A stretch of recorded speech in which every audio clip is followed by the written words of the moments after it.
Absolutely agree. Unfortunately, the moral and the immoral are mutually exclusive societies, and neither one tolerates the presence of the other. So once the government and the military and corporate culture starts to go bad, it goes all the way bad. They go out of their way to eject anybody who's not going to go along with the program. We saw that with Cynthia McKinney. We saw it with Ron Paul. It is almost impossible for an honest, moral person to stay in Congress. They can get in there for a first time, but they very quickly find themselves on the outs. It is sort of like, remember the high school clique where all the popular rich kids would get together and they could do whatever they wanted and get away with it all? That's basically what the U.S. government has become. It's the socias. It's the privileged. And they basically see themselves as inheritors of the rulership of not only the United States, but of the entire world. And any sacrifice to that objective is perfectly justified. We're seeing just in the economic policies here in the United States, there is no respect left for the working class people. There is no respect even for the middle class people. The entire bailout consists of taking trillions of dollars from the American people to give to the banks so the banks can loan it back to the American people at interest. That doesn't really make any sense. And there's no talk about bringing back manufacturing on which the entire economy has you're to right. rest. Everything else is being sacrificed on the altar of globalism, which is what they want. They want a consolidated system. You know, I just hope when you get back from Iraq, Peter, there's a country to come back to. Anything else from Iraq, Peter? Well, I mean, if you really expect the people to stand up and fight, I mean, they have to know how to, even if it's a support job, medic, or whatever. Or I mean, I'm not saying my generation, or even if it's beyond my generation, isn't going to have to make sacrifices. If you're going to have a revolution, if you need... Well, I'll tell you what's going to happen. People are going to try to CPS people's kids, and it's happening more and more. I see it in the news every week. And people are just going to kill them. And cops are going to stop people at a checkpoint, and the citizens are just going to get out. And it's already starting to happen. And the media kind of keeps it quiet. But you see the reports all the time. It's usually old vets, Korean War, Vietnam. Most of them are dead now, but they've had a couple cases in Austin where World War II vets would get pulled over and harassed by cops in Hays County, and the old vet would just get out and kill them. You know, it's like, buddy, I'm not your slave. This isn't Nazi Germany. You're dead. And, you know, the cop can argue about that all day and have the media say the old man was bad. But at the end of the day, there's going to be a lot of blood. And the system knows that. And, you know, look, if we're self-sufficient, they can't beat us. That's why they want to shut down the farms and ranches and get control.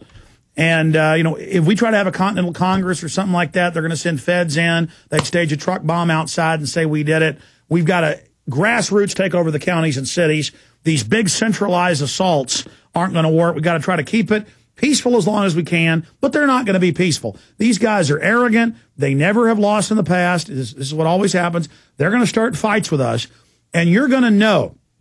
You're going to know, you know, as more Wacos happen, as more things happen like that, you're just going to have more and more people say, I'm done. And you're going to have more massacres of kids getting shot and people dying in ambulances because the cops won't let them get to the hospital. And you're just going to have more and more of this is going to happen. And it's probably going to be a war. I mean, if you really want to know, folks, it's probably going to end up in a shooting war in this country. And I wish that wasn't the case, because I've had my butt kicked.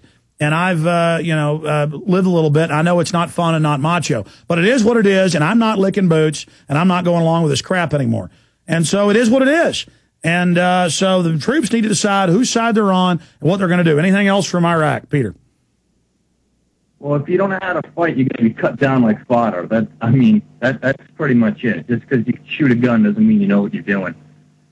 And if you're well, listen, I understand you're over there. Hold on, sir. I understand you're over there in Iraq dealing with the Iraqis and all the rest of them.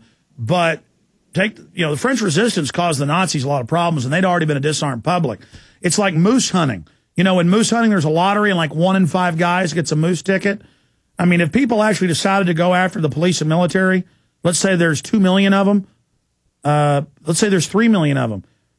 I mean, let's say 5 million Americans decided to go moose hunting. It's over very quickly. All you got to get's one moose. Do you understand what I'm saying, Peter? Yeah, but absolutely. But if you value your own individual life, you might not want to know what you're doing. So the revolution might live on. We might, as a whole, win. But if you value your individual life, you might want to know what you're doing. No, stay there. I want to hear more of what you have to say with Mike Rivero. their plan is, what they've done. You explain to the public that cancer's up several thousand% from 50 years ago because they're putting cancer viruses in their shots. We're going to have the army we need. And then the dying's going to stop. We're under attack. We're under military attack. People just have to have the will to be able to admit how serious this is. Coming up at the 20 after next hour, I'm going to, for 40 minutes, break down just a small snapshot of the cashless society control grid, how it ties into cybersecurity. Okay? So I'm going to spend 40 minutes on this. I've done a lot of research, and that's coming up. We got this segment in the next with Mike Rivero. I want to go to Kurt, Roger, Todd, Jeremy, Steve, and others. But, Peter, you know, as they teach in the military, I know if you're boots on the ground, they're probably not teaching you this, but the point is 90% of war is psychological. We do need to reach out to the military and police before it's too late, but a lot of them are on power trips and are too far gone, especially in police forces. And you know, training is fine and dandy, and it's great. But the problem is the feds are all over that type of training, insert their people who call for violence, and send folks to prison. So if you are going to train with people you've known for years, people you trust, and call it a shooting club, a tactical shooting club, and don't make it all secret agenty. You know, just, we go out to the deer camp and, we do this. And you can, read up on the French resistance and others in books like Total Resistance and Guerrilla Warfare. But this is an urban guerrilla warfare, so it's a little bit different. First thing I told the militia, stop wearing camouflage. I see them in the cities in camo. In the cities, camo is a sports jacket and a tie. And, you're real calm and, hi, how you doing? That's, if things ever went to that, that's your uniform, folks, is a button-up shirt and, hi, how you doing? You better, I don't want to get into that. The point is that we don't want to sit there and think too much even about going to that level. We want to try to stop things politically. And things will work themselves. I mean, Mike Rivero, before I go back to the caller to finish up, any comments on what we're saying? Yeah, absolutely. I mean, we need to avoid violence as long as possible because violence will only justify further repression by the government. We know the government likes to plant people within the peace movement to be violent so the media can attack us. I mean, look at all these so-called phony terrorist groups that were set up by the FBI informants. This is just the way the other side likes to play. And so we need to avoid getting sucked into that. But now they get caught. Now they get caught. I mean, it took us years to expose that 93 was a fake deal and that 96 was a fake deal in Miami. Now it comes out in days. It's totally fake with the FBI leading the group, commanding it. And it comes out that cops everywhere from Canada to England to the U.S. dress up like anarchists to discredit the peaceful demonstrators. I mean, the truth's coming out. Yeah, absolutely. We're a much more educated and sophisticated society, and I think our greatest hope for the future is that the powers that be, let me rephrase that, the powers that imagine they are, still don't get how the entire world has been changed by the alternative media and by the blogosphere. Yeah. They don't understand we're much more aware, sophisticated, and skeptical. And they can even try to shut the web down now as they're openly announcing. It's still too late. It's over. Everybody knows you're criminal liars. Anything else, Peter? Yeah, wasn't there excuse me for not remembering his name, there was a general, American general, who was a Medal of Honor recipient from World War I, and prior to World War II, wasn't there a... Smedley Butler. In America? Smedley Butler. Exactly. And how did he get to that position? I'm sure all he did was keep his oath, keep his mouth shut, not scream 9/11 was an inside job every 20 seconds.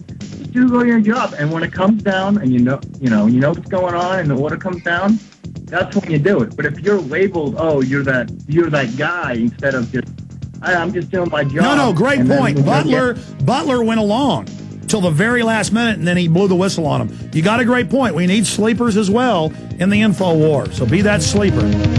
Network.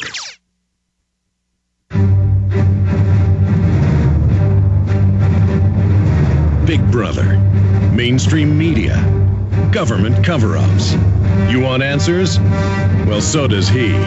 He's Alex Jones on the GCN Radio Network.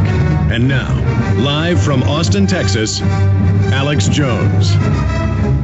Final segment with Mike Rivero.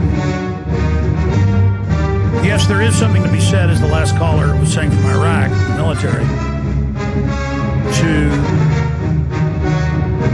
keeping your oath, but keeping quiet, and then when the shoe really drops, saying no. And a lot of troops have done that with these experimental vaccines. You know, they say it's the law.